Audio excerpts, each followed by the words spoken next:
This will be a day long remembered. Now I am the master. Welcome to another episode of Legends and Theories. And welcome to our review of Ahsoka's Jedi Interceptor. Before we go into the set, let's talk about the big elephant in the room, about this one specifically, and that is, this set is extraordinarily overpriced. Previous Interceptors went for like $20. I think Obi-Wan's Jedi Starfighter was $25 from a few years ago. But this set is $45. It is not worth that price, and if I essentially didn't give most of this set as a gift, I probably would not have bought this until like May 4th to get a promo.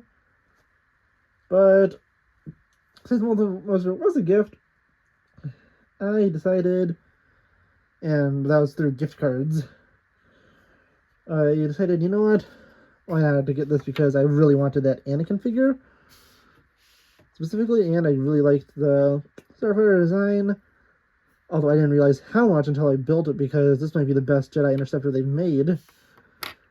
So first we have R7-A7. This is a droid that started with Ahsoka up until she was put out of the Jedi Order, kept aboard one of the vendors for the 501st, and was destroyed and then rebuilt at the end of the Clone Wars when it was executed by 501st troopers, but was rebuilt by Ahsoka and Rex. There's no backside printing, and overall it's a really nice figure. So yeah, honestly, it is a nice inclusion, and the one thing I think that this could have made this set a lot better is, and at least worth more money, is tossing at least one more figure. If you want to do it based off of this scene specifically that I'm thinking of, which is Ahsoka's final mission at the Jedi Order, the only time we see the Starfighter, you could add in R2-D2. If you wanted to base it off the 501st and Anakin and Ahsoka in general, the most valuable way to do it would be to add a Captain Rex minifigure to it. I mean, he's already in a $12 set, so putting him in this one's not going to hurt them too much. But now it's time to go into, honestly, the two best figures of this set, which is the two only actual, technically, ones that are considered minifigures. But yeah, as I was saying, they should have tossed Anakin, well, R2-D2 in here, or Rex, to make it more valuable. And R2 would complete the very tragic scene of this being Ahsoka's final battle in the Clone Wars. And yes, technically she does fight in the Siege of Mandalore, but it's technically not part of the Clone Wars conflict, since the Clone Wars was between the Republic and the Confederacy of Independent Systems, and Mandalore was a neutral world that they were technically illegally invading, so that wasn't technically a battle in the Clone Wars. And then Order 66 is technically after the end of it. So in a way, this is a final battle she fights in, and man, that's just such a tragic thing that I think it was like Kato Moidia, I believe, where her final mission takes place, and she's able to rescue Anakin, who gets knocked out in his Starfighter. But going to the Ahsoka minifigure now. This is a really great figure.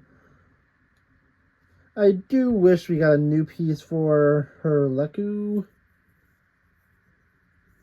Or, I think, no, Leku's Twi'leks. I can't think of it. It's in name universe, but her head tails.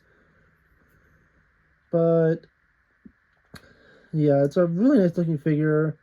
And this is the only type of Clone Wars Ahsoka figure I'm assuming we're going to get, because I don't think we're going to get the one where she's wearing the crop top on her, because they just haven't been doing that in Tales of the Jedi, where they gave her a completely different type of entirely different outfit for the one episode in the early Clone Wars she was set in. Oh yeah, she has her two green lightsabers here.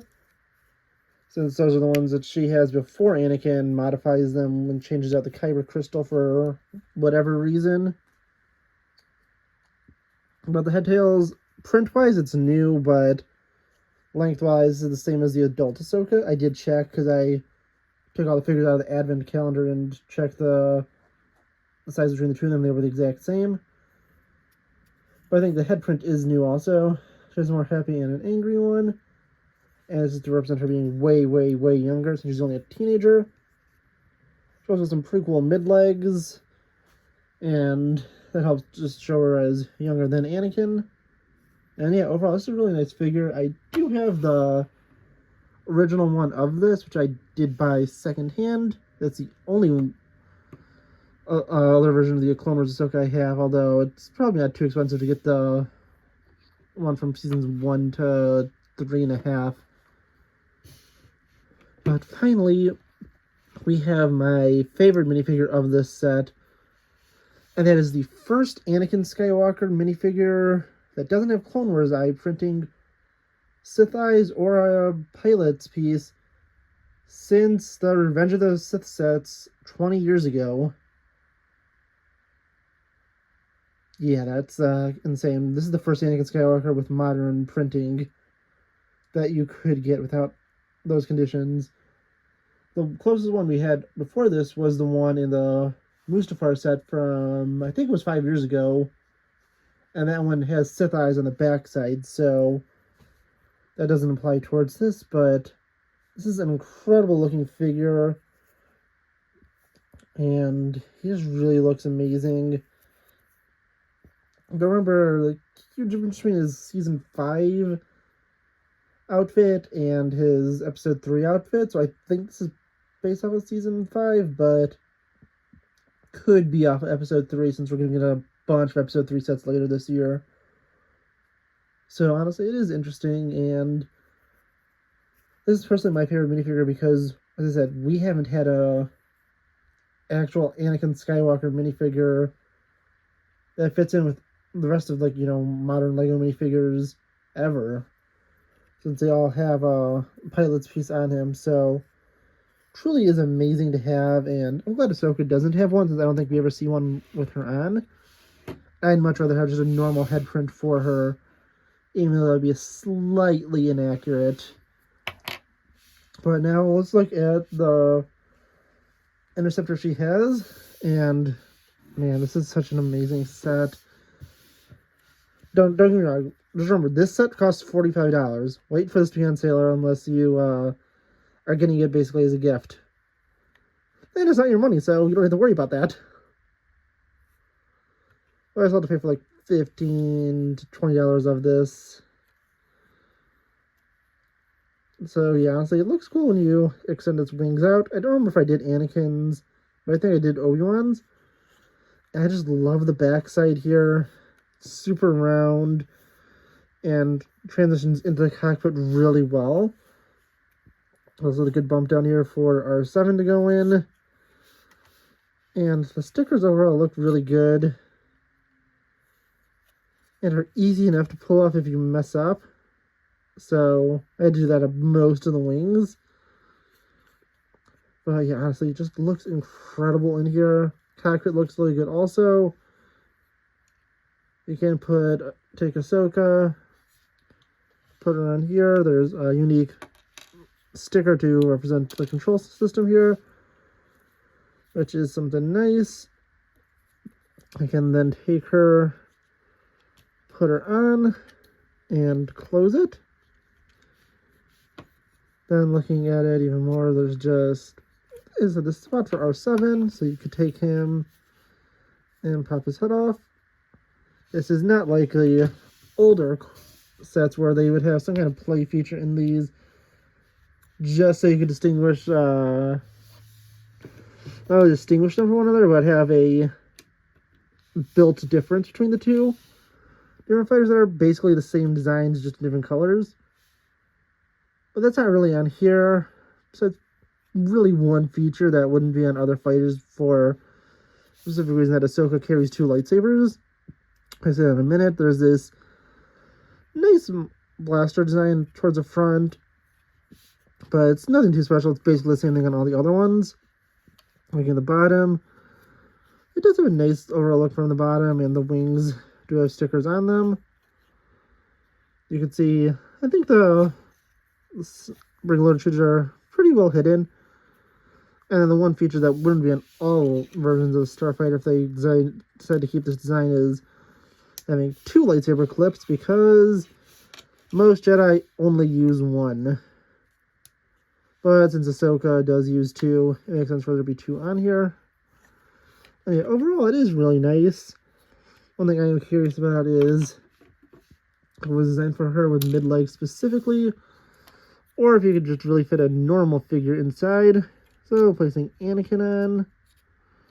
I just want to see if it could close. And, yeah, it can. So, yeah, overall, really nice set. But the price is just insane on this. So, there's, of course, that small, very major thing about it. But if this set literally cost like $15 less, because, yeah, I understand, slight thing on inflation, but doubling the set and then adding an extra $5, there's no way inflation did that in a little bit over less than a decade, since I think the last one was Obi-Wan's in like 2017, 2018. So I mean, just under a decade ago. But yeah, nice set. But as I said, there's just no way you could justify just how much they threw into the price on this. I mean, literally, the only way you could do that is if they tossed R2-D2, Rex, and maybe like 2 501st Troopers in this. Or at a bare minimum, R2-D2 and Rex. Since, they have to have an R2-D2 figure once a year, every year. So, yeah, honestly, all I have to say, again, if this was... Alright, actually, let's show what it looks like with its closed wings on the bottom side. But yeah, honestly, if this was just literally $15 cheaper, this would have been one of the best sets of the year. Even though there's only been probably like 30 sets that came out this year. From well, probably not 30 from all themes, but probably themes that, I'm interested in. But yeah, honestly, nice set overall, but it's just too expensive, and I'm really looking forward to see this Anakin in other sets, because with the fact that this is the 20th anniversary of Revenge of the Sith for this year, we're going to be getting a lot from, just what I heard from leaks, that there's going to be a lot of sets, and if you want to build a insane clone army with a bunch of different vehicles, this is going to be the year for you. So, let me know what you think. Please leave me in the comments, and I'll see you next episode of Legends and Theories. Thank you for watching this episode of Legends and Theories. Please subscribe, like the video, share the video, leave a comment, check out the video on screen, and may the Force be with you.